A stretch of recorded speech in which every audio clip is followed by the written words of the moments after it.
కూడా ఆయన మాతో చేయించారనమాట. ఈవెన్ నా స్కూల్ అడ్మిషన్కి కూడా నాకు ఎంట్రన్స్ టెస్ట్ ఏంటంటే బైబిల్ బుక్స్ అనమాట. ఎంట్రన్స్ టెస్ట్ అయిపోయిన తర్వాత మా డాడీ నన్ను తీసుకెళ్ళారు. అప్పుడు మా డాడీ నా గురించి గర్వంగా ఏం చెప్పారంటే, మా అమ్మాయి బైబిల్ బుక్స్ చెప్తుంది విత్ స్పెల్లింగ్స్ అన్నారనమాట. నాకు బాగా గుర్తు. సో దేవుడిచ్చిన ఈ కమాండ్మెంట్ని మా నాన్న ఫుల్ఫిల్ చేశాడనమాట. ఇంకా మా డాడీ గురించి ఏం చెప్తానంటే, మా ఫాదర్ చాలా నమ్మకస్తుడు, దేవుని పని విషయంలో చాలా నమ్మకంగా ఉన్నాడు. అలాగే ఫైనాన్సెస్ విషయంలో డబ్బు అంటే ఎవరికి ఇష్టం ఉండదు, ఎవరికి తీపి ఉండదు. కానీ ఆయనకు వచ్చిన పెన్షనరీ బెనిఫిట్స్ అన్నీ కూడా సింగిల్ పైసాతో సహా చర్చి నిర్మాణానికి ఆయన ఉపయోగించాడనమాట. తనకంటూ ఏమీ దాచుకోలేదు, పిల్లల కోసం అంటే ఏమీ దాయలేదు. మా డాడీ మాకు ఇచ్చిన గొప్ప ఆస్తి ఏంటంటే దేవుని పరిచర్లో పాలు పంపులు పొందడం అనేది అది మా డాడీని బట్టి మాకు వచ్చిందనే నేను అనుకుంటాను. అలాగే ఇంకా మా డాడీ ఏం చేశారు అంటే ఫైనాన్సెస్ విషయంలో నేను ఇంకో మాట చెప్తాను. చాలామంది చర్చిలు కట్టుకుంటారు. మా డాడీ దగ్గరికి చాలామంది వచ్చారు, మేము చర్చ్ కట్టుకుంటున్నాం ఆ పని ఈ పని అని అడుక్కోవడం అనమాట. అది మా డాడీ చేయలేదు. మా డాడీ తనకిచ్చిన రూపాయి నమ్మకంగా పరిచర్లో పెట్టాడు. అలాగే వేరే వాళ్ళు ఈవెన్ చర్చ్ ఇక్కడ ప్రారంభించింది మొదలుకొని కింద ఆరాధన స్టార్ట్ చేసి అతను బతుకున్న 2023 వరకు కూడా చర్చిలో ఎవరిని డిమాండ్ చేయడం అడగడం అనేది చేయలేదు. అది ఈ పులిపేట మీద నేను నిలబడి ధైర్యంగా మా నాన్న గురించి నేను సాక్ష్యం ఇవ్వగలను. అంత అంటే చాలా సాక్రిఫిషియల్గా మా డాడీ పని చేశారనమాట. తనకున్న ఫైనాన్సెస్ అన్నీ కూడా దేవుని కొరకు చాలా నమ్మకంగా ఖర్చు పెట్టాడు, ఎక్కడా దాచుకోలేదు. చర్చ్ కన్స్ట్రక్షన్ ప్రతి మెటీరియల్ కూడా ఆయన స్వయంగా తిరిగి ఆయన వెళ్ళి తెచ్చుకున్నాడు అనమాట. వెనకాలండి సపోర్ట్ ఎవరన్నా ఉన్నారంటే ఒక్కరు కూడా సపోర్ట్ లేరు. అలాంటి సపోర్ట్ లేని ఎంతోమంది సపోర్ట్ ఉండగా పని చేయడం గొప్ప కాదు, వ్యతిరేకతల మధ్య పని చేయడమే గొప్ప అనమాట. ఎందుకంటే మా డాడీని చర్చ్ కట్టినప్పుడు అన్నారు, నీకెందుకయ్యా ఎంత వస్తారనేనా అని అన్నారు. మా డాడీ ఆ నిరుత్సాహాన్ని ఆయన కేర్ చేయలేదన్నమాట. దేవుడు నాకు పిలిపించాడు, నన్ను పిలిచాడు, దేవుని పని నేను చెయ్యాలి అన్నట్టుగానే ఆయన చివరి వరకు ఆయన కొనసాగాడు అనమాట. అలాగే ఆయనకి మందిరం అంటే చాలా రివరెన్స్ అనమాట. ఒకసారి ఒకళ్ళు చర్చ్ని ఫంక్షన్ హాల్గా అడిగారు. ఫంక్షన్ హాల్గా అంటే వేరేగా కాదు, క్రిస్టియన్సే వాళ్ళు ప్రోగ్రాం పెట్టుకుంటామన్నారు. మాకు బాగా తెలిసిన వాళ్ళు అనమాట. కానీ మా డాడీ దానికి ఒప్పుకోలేదు. ఎందుకంటే మందిరానికి ఇవ్వాల్సిన రివరెన్స్ ఇవ్వాలన్నమాట. మందిరం వేరు, ఫంక్షన్ హాల్ వేరు. అది మా డాడీ చాలా చక్కగా పాటించారు. అది మా డాడీ నుంచి మేము కూడా నేర్చుకున్నాం. ఎందుకంటే మా డాడీ చనిపోయిన తర్వాత లాస్ట్ ఇయర్ ఒక అతను వచ్చాడు. మా యొక్క బంధువులు వాళ్ళు క్రిస్టియన్స్ ఏంటండి, బర్త్డే ఇక్కడ ప్రేయర్ పెట్టుకుంటారు ఇవ్వండి అన్నారు. ఇచ్చే ప్రసక్తే లేదన్నాం. ఎందుకంటే మందిరానికి ఇవ్వాల్సిన రివరెన్స్ మందిరానికి ఇవ్వాలి. అది మా డాడీ దగ్గర నుంచి మేము నేర్చుకున్నాం అన్నమాట. ఇంకోటి ఏంటంటే పాటలు పాడటం, కీబోర్డ్ వాయించడం అనేది అది మా డాడీ నుంచి మాకు వచ్చింది జెంటికల్గా. మా డాడీ చాలా ఎంజాయ్ చేసేవారు. ఆయన సిక్ అయ్యే అంతవరకు, ఈవెన్ సిక్ అయిన 2016లో ఆయన సిక్ అయ్యాడు. సిక్ అయ్యాక కూడా ఫస్ట్ మందిరానికి ఆరాధనకి మా డాడీయే వచ్చేవాడు అనమాట. నడవలేని పరిస్థితిలో కూడా మెట్లు ఎక్కి ఫస్ట్ మా డాడీ ప్రజెంట్ అయ్యేవారు. అలాగే పెరాలసిస్ వచ్చినప్పుడు కూడా ఆ చెయ్యి తెలుసు మనకి, పెరాలసిస్ వస్తే ఎండిపోయినట్టుగా ఉంటుంది. ఒక చెయ్యి, ఆయన left hand keyboard player, left హ్యాండ్తో బాగా వేసేవారు. లెఫ్ట్ హ్యాండ్ ఆయనకి పెరాలసిస్ అయితే ఆయన ఏం చేసేవాడని ఆ ఎండిపోయిన చెయ్యే, పట్టులేని చెయ్య కీబోర్డ్ మీద ఇలా పెట్టుకొని మా డాడీ ప్లే చేసేవాడు అనమాట, చాలా బ్యూటిఫుల్గా. సో ఇదే మా అక్కకి నాకు వచ్చిందనమాట. పాటలు పాడడం అయినా అవన్నీ సరే మా డాడీ నుంచి దేవుడు మాకు అవి అనుగ్రహించారు. ఆయన చివరి వరకు దేవుణ్ణి చాలా ఎంజాయ్ చేశారనమాట. ఇంకొకటి మా డాడీ గురించి ఏం చెప్తానంటే, ఆయన సిక్ అయ్యా కూడా మందిరానికి వచ్చాడు. 2016 అక్టోబర్ 16th ఆయనకి బ్రెయిన్ స్ట్రోక్ వచ్చింది. Severe condition, critical condition. Doctor ఏం చెప్పారంటే ప్రైవేట్ హాస్పిటల్లో చేర్పించాలన్నారు. ఆ రోజు సండే. మా డాడీ ఏమన్నారంటే ఆరాధన అయ్యాకే నేను హాస్పిటల్కి వెళ్తానన్నారు. అలాగే ఆరాధనలో ఆయన పార్టిసిపేట్ చేసి ఇక్కడి నుంచి ఆయన హాస్పిటల్లో అడ్మిట్ అయ్యారు.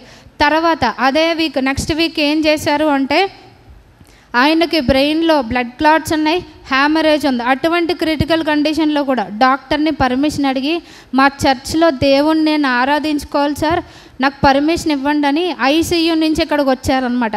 చిన్న చిన్న అనారోగ్యాలకి మందిరం మానేయడం మనకు తెలుసు. కానీ ఆయన అనారోగ్య పరిస్థితిలో, అంటే మరణకరమైన పరిస్థితిలో కూడా మందిరాన్ని విడవకుండా ఉన్నారు. ప్రతిరోజు, ఆదివారం మాత్రమే కాదు, ప్రతిరోజు చర్చిలోనికి వచ్చి కొన్ని గంటలైనా స్పెండ్ చేసేవారనమాట.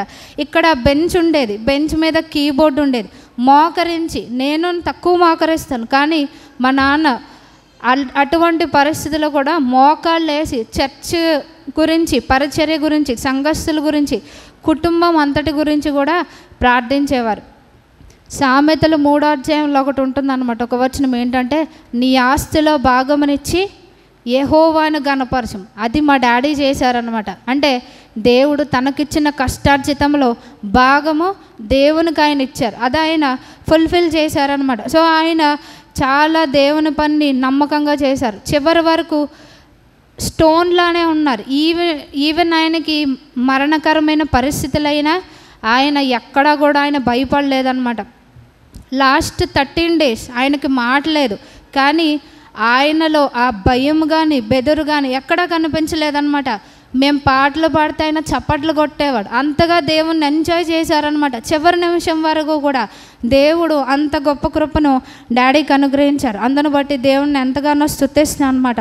ఇంకా మా డాడీ ఏం చేసేవారంటే, ప్రతిరోజు గాసిప్ చెప్పేవారు కాదు.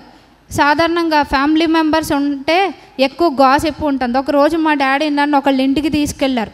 వాళ్ళ పేరు నేను చెప్పను, కానీ ఇంట్లో ఫ్యామిలీ మెంబర్స్ అంతా కూర్చొని పక్కోళ్ళ మీద గాసిప్ చెప్పుకుంటున్నారనమాట. అది నేను నా కళ్ళారా చూశాను. కానీ మా నాన్న ఎప్పుడు మమ్మల్ని పిలిచి మాతో మాట్లాడినా దేవుడు తన జీవితంలో ఎన్ని గొప్ప కార్యాలు చేశారో, ఎటువంటి పరిస్థితి నుంచి ఉన్నతమైన స్థానంలో నిలవబెట్టారో అది చాలా సంతోషంతో ఆయనకి ఎప్పుడు కన్నీరు వచ్చేదనమాట. దేవుడు తన జీవితంలో చేసిన మేళ్ళు జ్ఞాపకం చేసుకునేవారు చివరి వరకు కూడా అనమాట. నా జీవితంలో దేవుడు ఎలా చేశాడు, సో మీ జీవితంలో కూడా చేస్తారని ఎప్పుడు కూడా మమ్మల్ని దేవుని వైపు డైరెక్ట్ చేసేవారు అనమాట. అంటే నాకు ఎంత ఉద్యోగం ఉంది కదా, నాకు పలుకుబడి ఉంది, మీకు అలా చేస్తాను, ఎప్పుడు అలా చేయలేదు. మీ ప్రార్థనే మీది, మీ భక్తి మీదే, మీకైనా దేవుడే దిక్కు అనేది మా డాడీ అలా మాకు చూపించారనమాట. దేవుడు ఎన్నో గొప్ప మేళ్ళు చేశారు. అలాగే మా డాడీ గురించి చెప్పాను, కానీ పరలోకపు తండ్రి అని నేను చదివాను, కానీ మా నాన్న ఈ లోకాన్ని విడిచిపెట్టాక పరలోకపు తండ్రి రోల్ ఏంటో నేను తెలుసుకున్నాను అనమాట. 2023 నుంచి అది నాకు ఒక కొత్త ఎక్స్పీరియన్స్. దేవుడు నా తండ్రి స్థానంలోనికి వచ్చి ఏ విధంగా మా జీవితాల్లో వ్యక్తిగతంగా ఏంటి, కుటుంబంగా దేవుడు ఎన్ని గొప్ప కార్యాలు చేశారు అని అంటే, కీర్తనలు 37వ అధ్యాయంలో ఒక వచనం చూపించాలనుకున్నాను. కీర్తనలు 37:25. కీర్తనలు 37:25 వచనం, ఇది నేనే చదువుతాను. నేను చిన్నవాడనై ఉంటిని, ఇప్పుడు ముసలివాడనై ఉన్నాను. అయినను నీతిమంతులు విడవబట్టగాని వారి సంతానము భిక్షమెత్తుటగాని నేను చూచి ఉండలేదు. దినమల్ల వారు దయాళురై అప్పిచ్చుందరు, వారి సంతానపు వారు ఆశీర్వదింపబడదురు. ఇది ఎగ్జాక్ట్గా మా జీవితంలో నెరవేరింది. ఎందుకంటే నా తండ్రి స్థానంలోనికి ప్రభువారు పరలోకపు తండ్రిగా అడుగు పెట్టారు. కాబట్టి మా నాన్న ఉన్నప్పుడు మాకు ఎంత సమృద్ధి ఉందో, మా డాడీ లోకాన్ని విడిచిపెట్టాక కూడా మాకు అంతే సమృద్ధి ఉందన్నమాట. ఎందులోనూ లోటు లేదు.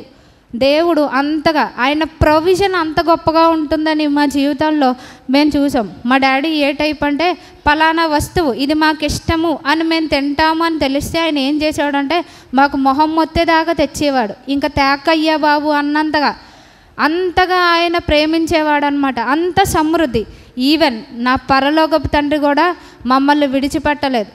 అందరూ విడిచిపెట్టిన దేవుడు ఇంకా మమ్మల్ని పట్టుకునే ఉన్నాడు. ఆ పరలోకపు తండ్రి ఆ స్థానాన్ని భర్తీ చేశారు. అందును బట్టి దేవుని నేను స్తుతిస్తున్నాను. అలాగే దేవుడు మమ్మల్ని ఎంతగానో ప్రొటెక్ట్ చేశారనమాట. ఎన్ని శత్రువు కార్యాలు అని అంటే, ప్రభువారు అంటారు, తోడేళ్ళు మధ్యకి పంపినట్టు మిమ్మల్ని పంపుతున్నాను. అటువంటి తోడేళ్ళను మేము మనుషుల రూపంలో బొచ్చుడు చూసామన్నమాట. కానీ వాళ్ళెవరూ మమ్మల్ని టచ్ చేయకుండా ప్రభువారు చేశారు. ఎందుకంటే నా పరలోకపు తండ్రి స్థానంలో ఉండి మమ్మల్ని కాపాడారు. అలాగే ఇంకొకటి ఏంటి అని అంటే, చాలామంది ఇది సత్యం అన్నమాట. ఇక్కడ నేను రాగానే అంటే పచ్చి నిజాలు అంటారు, నేను అలాగే చెప్తాను. మేము నలుగురం ప్లాట్ఫామ్ మీద ఉండాలని కోరుకున్నారు. మా నాన్న ఎప్పుడు చచ్చిపోతాడా, వీళ్ళ నలుగురు ఎప్పుడు ప్లాట్ఫామ్ మీద పడతారా అని కొన్ని వేల హృదయాలు అనాలేమో, అది ఎగ్జాక్ట్గా ఉంటుంది. కొన్ని వేల హృదయాలు, వేల కళ్ళు కోరుకున్నాయి అన్నమాట. కానీ దేవుడు ఏం చేస్తాడంటే ట్విస్ట్లు ఇవ్వడం, డైరెక్ట్ చేయడం ఆయన పని. మనం స్క్రిప్ట్ రాసుకుంటాం, కానీ మన స్క్రిప్ట్ ఎప్పుడూ ఫలించదు. డైరెక్టర్ ఆయన. సో మమ్మల్ని ప్లాట్ఫామ్ మీద పడేయాలనుకున్నారు, కానీ దేవుడు ఈ ప్లాట్ఫామ్ మీద, దేవుని సన్నిధి అనే ప్లాట్ఫామ్ మీద ప్రభువారు మమ్మల్ని నిలబెట్టారనమాట. ఆయన నా కాళ్ళు స్థిరపరచెను అన్నది మా జీవితాల్లో దేవుడు రుజువుపరిచారనమాట. దేవుడు చాలా గొప్ప మేలు చేశారు. ఎందుకోనంటే డాడీ వెళ్ళిపోయిన తర్వాత ఎంత భయంకరమైన పరిస్థితులు అన్నదానికి మేము నలుగురం సాక్ష్యం. కానీ అటువంటి భయంకరమైన పరిస్థితిలో దేవుడు ఏమన్నాడంటే, తన పరిశుద్ధాలయం అందుండు దేవుడు తండ్రి లేని వారికి తండ్రి అన్నాడు. నిజంగా దేవుడు మా జీవితాల్లో తండ్రిగా ఉండి మమ్మల్ని నడిపించారనమాట.